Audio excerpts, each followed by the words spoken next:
Hello and welcome to the show. As always, I'm William Crosland. We just had the Advanced Auto Parts Clash and the qualifying for the 60th annual Daytona 500. I'm going to start by talking about these spoilers. They finally brought the big spoilers back.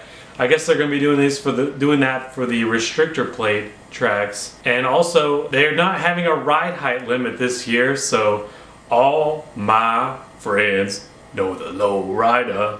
Yeah, apparently all the teams are taking notice to George Lopez because they're all getting those ride heights all the way down, pretty much all the way to the asphalt. And you could see in the clash that it was causing a lot of sparks from Denny Hamlin's number 11 Toyota. Now, while the lower ride heights does create more downforce on the cars, which results in more speed, it also creates more drag. And that can also be a problem. Like all racing, it's a balance between good and evil and just trying to get all four tires to work for you. And the speeds are showing that the good is outweighing the bad in this situation. Now for me, I was personally fanboying over the fact that we finally get to see these Camaro Zl1s on the track finally for the first time with the non-test session paint schemes. We get to see them in their full colors, full glory. And I noticed something a little off. Now, is it just me, or did the cars look a little skewed as they were heading down the straightaway and into the tri-oval? I don't know, they just look really skewed to me. It looks like they're like drifting or something as they're going down the tri-oval. I guess that's just something they're trying to do this year to get the speeds going faster, and they indeed are going faster with the top speed in the round 2 of the Daytona 500 qualifying at 195.64, and that came from your Daytona 500 pole sitter, Alex Bowman, in a lap of 46 seconds flat. 46.002, which is pretty much 46 seconds flat. Sharing the front row with Alex Bowman will be the number 11 of Denny Hamlin, my pick to win the overall championship this year. Now let me talk about my experience with the Clash. So I have some other duties that I do as a filmmaker, video guy. I was making this project for somebody else, and my laptop's internal hard drive just decided it was time to go, unfortunately, and I lost all my work pretty much. So I was pretty occupied on trying to get my laptop fixed while the Clash was going on, so I really just saw little bits and pieces while I was a nervous wreck trying to get my poor little laptop fixed. The parts I did see though were great. I liked seeing Chase Elliott out there in that Mountain Dew paint scheme. He was being really aggressive, as you could hear from the other crew chiefs. You could hear from Joey Logano's crew chief whenever Chase Elliott started side drafting on Joey. He said, "The number 9's on you."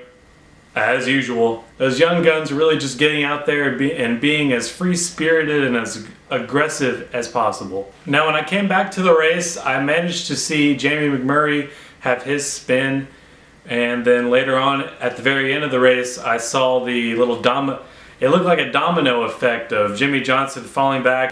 It just all went downhill from there on the backstretch and put Chase out. It put a few other drivers out of it. It was the last lap anyway, and that just left Brad Keselowski in the front to win the Clash. So since Brad Keselowski won, I get to use the meme that I used in my Brad Keselowski 2017 season recap video. So cue that meme. Brad Keselowski won this race. I don't think that's ever going to get old, folks. I think I'm going to keep using that. Every race that Brad Keselowski wins, it's going on there. So overall, not a bad first weekend for NASCAR. Besides me not really seeing much of the Clash at all. But I did watch all of qualifying, and seeing those top speeds that were attained in qualifying, it's going to be really, really fast once these guys start getting in the draft. Now if you follow me on Twitter, that's at WCrosslandNASCAR, I retweeted Adam Stern's tweet about FS1's ratings for the Clash.